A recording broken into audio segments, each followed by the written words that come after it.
তোমরা সকলেই জানো আমার প্রফেশনটা কি, তন্ত্র। হ্যাঁ, আমি তন্ত্র নিয়ে কাজ করার জন্য অনেক মানুষের যেরকম ভালোবাসা পেয়েছি, তেমনি সত্যি বলতে সংসারের পেছনে সবসময় খুব একটা সময় দেওয়া হয়ে ওঠে না।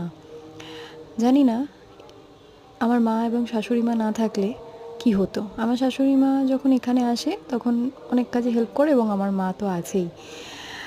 আমার আজকে যেরকম সকাল সকাল আমার মা বলল যে, তুই তো তাড়াতাড়ি করে স্নান টান করে কাজ সেরে নে, আমি পুচকুকে স্নান করিয়ে দিচ্ছি। আমার মা এরকম রোজই পুচকুকে স্নান করিয়ে দেয়, অনেক কাজেই হেল্প করে। পুচকু বলতে পারো বেশিরভাগ সময়টাই আমার মায়ের সাথে থাকে, এবং শাশুড়ি মা আসলে শাশুড়ি মায়ের সাথে থাকে।